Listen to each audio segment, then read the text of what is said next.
Well, hello there. Today we're going to be talking about finding the derivatives of functions that are defined implicitly. You don't necessarily need to understand what it means for a function to be defined implicitly in order to take its derivative, but you may get a little bit of clarity from here, so I'll give you my best shot. A function, I like to think, is defined implicitly when it's not solved for a single variable. In other words, we don't have a y equals equation where the y on the left side of the equals is the only y in the equation.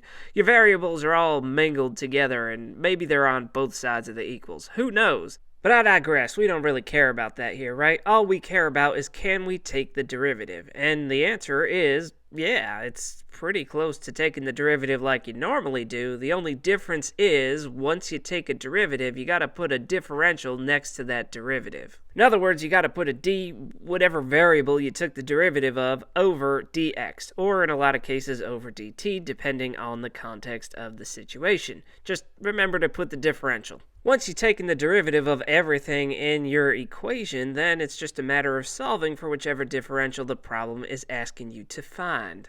Importantly, all your normal derivative rules are going to apply here. You just always have to be on the lookout for which differential you need to put after you take your derivative. Let's go ahead and take a look at some examples, and maybe this will start to make a little bit more sense.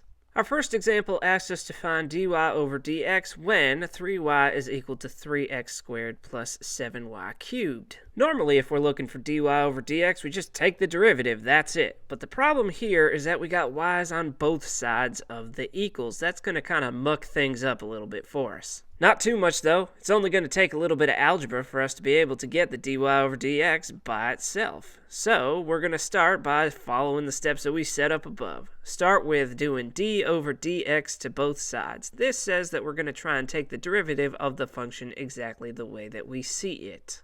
Of course, normal algebra says that what you do to one side, you have to do to both sides, right? So we're going to make sure that we have a d over dx on the left and on the right. Next, we take the derivative of everything in the parentheses. Derivative of 3y is 3, and then here's that differential we were talking about. Since we took the derivative of a y, we're going to put dy over dx. That denominator always stays the same. Over on the right-hand side, we're going to start with the derivative of 3x squared, which is 6x. As for our differential, since we took the derivative of x, we're going to put dx over dx. Next, we need the derivative of 7y cubed. The derivative of 7y cubed is going to be 21y squared. Since we took the derivative of y, we're going to put dy over dx, and that is our first step done.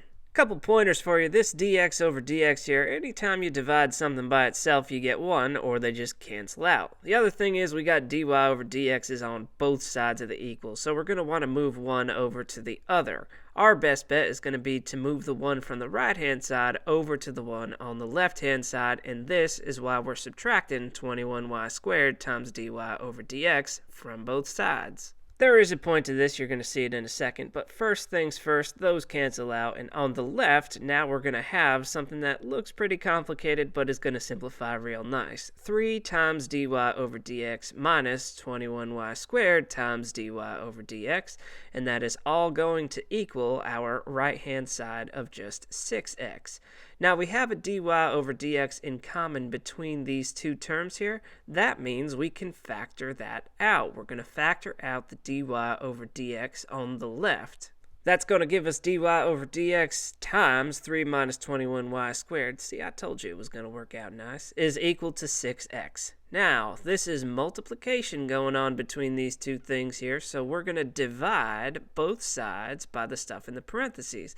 Remember, we're trying to get dy over dx by itself. So, dividing both sides by 3 minus 21y squared is going to lead us to our final answer of, roll the drums, that ain't how that goes. Well, either way, we get dy over dx is equal to our 6x over 3 minus 21y squared. And that, ladies and gentlemen, represents our final answer. If you're looking at this and you're like, hey, wait a minute, can't you simplify that any? Like, I see that I can probably factor out a 3 in the bottom and then divide it away. Is that a thing that I should do? Well, in a lot of circumstances, probably yeah. But in this case, all we care about is actually taking the derivative, not whether or not we can simplify the fraction. You can leave that to whatever your teacher wants you to do. Generally, the simpler something looks, the easier it is to work with, so you can also leave it up to your own discretion, whatever you want to do. For now, let's take a look at a couple more examples. Our next example wants us to find dy over dx when e to the y is equal to 5 sine of x. We're going to start the same way that we did before. Do d over dx to both sides. So d over dx to e to the y, and d over dx, like we have here, to our 5 sine of x. We'll go ahead and we'll take the derivative of everything here and make sure that we include the proper differentials. The derivative of e to the y is e to the y, and since we took the derivative of y, we're going to put dy over dx. On the right-hand side, the derivative of 5 sine is 5 cosine of x, and so, since we took the derivative of x, we'll put dx over dx. Now, like before, this isn't really going to amount to much, so if we want to, we can just get rid of that. Now, to solve for dy over dx, all we have to do is divide everything by e to the y. So, let's do that. These e's cancel out on the left, and that's going to give us a final answer of dy over dx is equal to 5 cosine of x all over e to the y, like we have here. No simplifying this time, folks. This is our answer for sure and true. Let's take a look at our last example. This time we want dy over dx when tan of x plus y is equal to negative 5x squared. We have a little bit of added complexity here. It doesn't seem like we do it first, but watch. When we go to take the derivative, we're going to say, hey, wait a minute, there's something we should be paying attention to.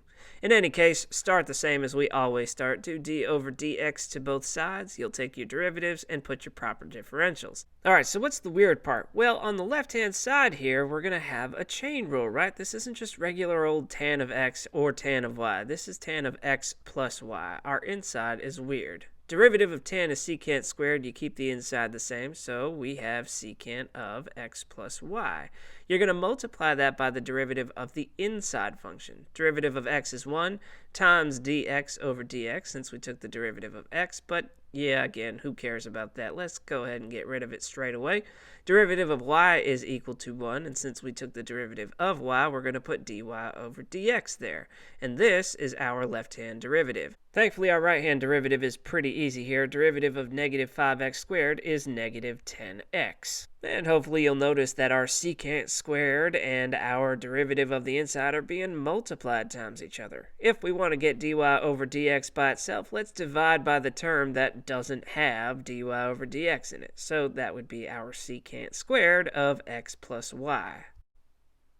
On the left, those are going to cancel out, and we are going to be left with 1 plus, well, dy over dx times 1 is just dy over dx, so let's nix that second one. On the right-hand side, we're going to have negative 10x over secant squared of our x plus y.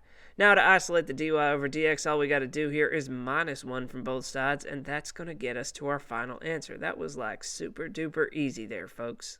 At the end of the day, we're going to get dy over dx is equal to our fraction, negative 10x over secant squared of x plus y, all minus 1. And there you have it. Nothing to lose any sleep over. Quick review. In order to take the derivative of a function that is defined implicitly, you're going to start by taking the derivative like you normally would, but make sure that you put the proper differentials after the derivatives. If you take the derivative of something with a y, then you'll put something like dy over dx. If you take the derivative of x, you might put something like dx over dx. Or if you take the derivative of like an r, then you'll put dr over dx. You get what I'm saying here? It's pretty straightforward. Another important thing to know is that all of your normal derivative rules are going to apply. So if you have a product quotient or chain rule, you're still going to implement the rules just the way that you normally would in any case. At the risk of sounding like a broken record here, just remember to put the proper differentials. Good lord. On the plus side though, if you do have something like dx over dx or dy over dy where your two letters match in the top and the bottom, well, that just crosses out. Anything divided by itself is equal to 1. Anything divided by itself cancels out. Finally, the rest of your task is usually going to amount to doing algebra in order to isolate whichever differential the problem is asking you to find. In most cases, that'll be something like dy over dx, but when you get to any related rates problem, it could be anything. Okay, I think I've said everything I need to say. Just obviously go out there, get some practice, and have a good time. Thank y'all for coming, and we'll see you in the next video.